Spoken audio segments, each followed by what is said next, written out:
નમસ્કાર મિત્રો, સ્વાગત છે તમારું ખેડૂત સમાચાર ચેનલમાં। આજના આ વિડીયોમાં હવામાન વિભાગ અને પરેશભાઈ ગોસ્વામી દ્વારા ગુજરાતમાં વરસાદને લઈને મોટી આગાહી કરવામાં આવી છે। હવે આગામી દિવસોમાં વરસાદ પડશે કે નહીં અને અરબી સમુદ્રમાં બનનારી સિસ્ટમથી કેવી અસર થશે તે તમામ માહિતી વિશે આજના આ વિડીયોમાં વાત કરીશું।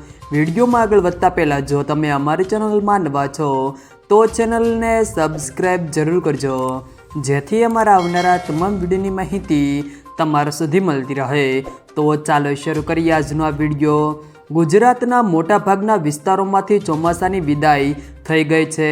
હવામાન વિભાગના જણાવ્યા પ્રમાણે હાલ ગુજરાતમાં ઉત્તર પૂર્વથી પૂર્વ તરફના પવનો ફૂંકાઈ રહ્યા છે। તેમ જણાવ્યું છે આગામી થોડા જ દિવસોમાં સંપૂર્ણ રાજ્યમાંથી ચોમાસું વિદાય લઈ લેશે। ત્યારે હાલ ગુજરાતમાં ક્યાંય ભારે વરસાદની કોઈ આગાહી નથી।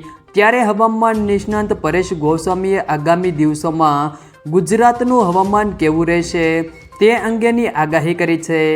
આ સાથે તેમણે માવઠા અંગેની પણ મોટી આગાહી કરી છે।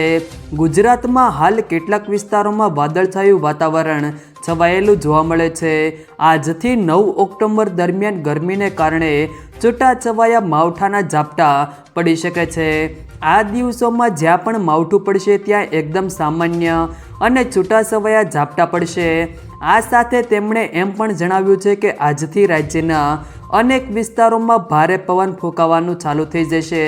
જો કે છેલ્લા 2 દિવસથી કેટલાક વિસ્તારોમાં ભારે પવન નોંધાઈ રહ્યો છે, પરંતુ આજથી વધારે વિસ્તારોમાં આ પવનોની શરૂઆત થશે। શિયાળુ પવનોની શરૂઆત થશે। વધુમાં તેમણે જણાવ્યું છે કે ઓક્ટોબર મહિનામાં આ તાપ રહેવાનો છે, પરંતુ આ મહિનામાં એક અસ્થિરતાને કારણે ગુજરાતમાં માવઠું થઈ શકે છે।